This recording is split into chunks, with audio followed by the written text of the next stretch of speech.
They're popular. Everyone loves Aereo. That's what that's what it's called. What's the difference? So this is basically taking over the air, standard big media television and putting it on my whatever device. Oh yeah, internet. this is a good point. So if you're not familiar with Aereo, the way the letter of the law, there's a number of people that have tried to come up with schemes that get people the ability to get a clear signal without having to pay for cable. With the way cable works is that everyone pays they pay a retransmission fee, because normally they shoot out the broadcast signal totally for free, and then everyone just grabs the signal and down.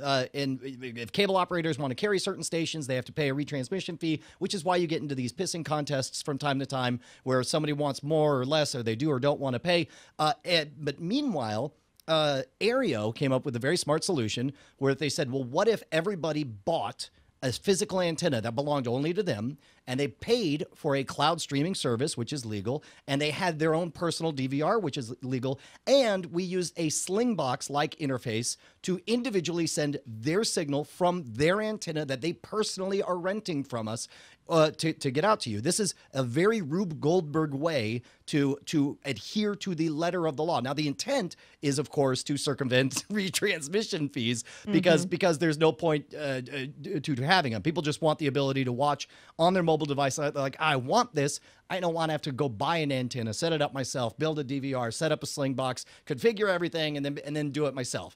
But they're saying, we will do all that at once for you for a nominal monthly fee.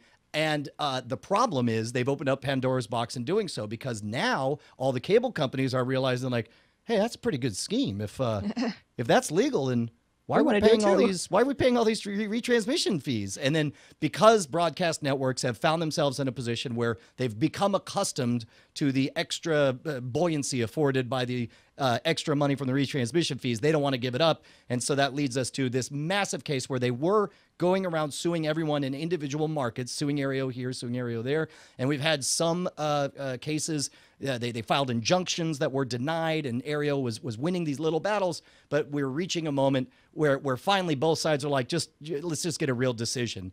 And I guess, Tom, you said it was a surprise that they even took the case this early. A lot of legal commentators expected the Supreme Court to just not answer the request.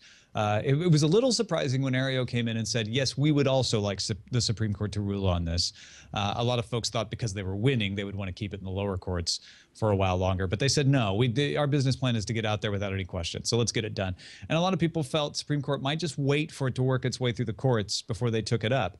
But they didn't. They said that we will hear it. Now, it's not scheduled yet. We don't know when they're going to hear it. But the signal question that they will answer in the writ of certiorari is whether a company publicly performs a copyrighted television program when it retransmits a broadcast of that program to thousands of paid subscribers over the internet. That is what the Supreme Court will rule on. Not whether it's a retransmission, because it is, but whether it's a public performance. Whereas, because Aereo is saying this is a private performance. It's one antenna, one person, one account. And the networks are saying that's a bunch of crap. They're trying to get around the rules, but you got thousands of people viewing the same broadcast that's coming into them. That's a public performance. Yeah, man, if you were taking bets, I guess now's the time. This is when the early action is on, we should create a office pool. I guess if I was going to guess, and we talked about this briefly before the show, I would guess that the Supreme Court is very good. The sour cream court. I love that one. Sour cream court is very good at answering the exact specific question that's up on the agenda without really answering the bigger question about whether or not this is legal and everyone could do it. So I think we're going to be frustrated. I think they will allow, like, yes, or they'll say no on a specific technicality, but I don't think we're going to get some kind of direct floodgates are open, everyone can make Aereo-like services now. I hate to say it, I kind of feel like they're taking advantage of a little loophole, and the fact that they're charging for this subscription, I don't know. I think the Supreme Court's gonna go against Aereo on this one.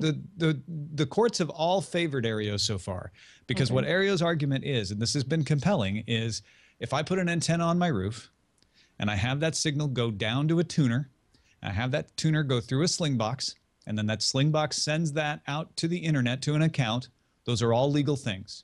And all I'm doing is saying, I'm setting this up and I'm renting it to someone else. And only they get Times to use it. 1,000. Yeah, well, exactly. And that's the thing, is it's just efficient and scaled correctly is all. And it feels like the problem is they are using a legal means from beginning to end to accomplish what has previously been attempted by illegal means. And that is probably why it feels oogie.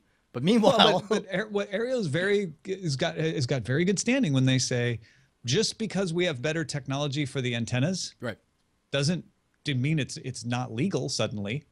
Like, if you make this legal, then the precedent would be that I can't then rent any kind of service like that at all without permission.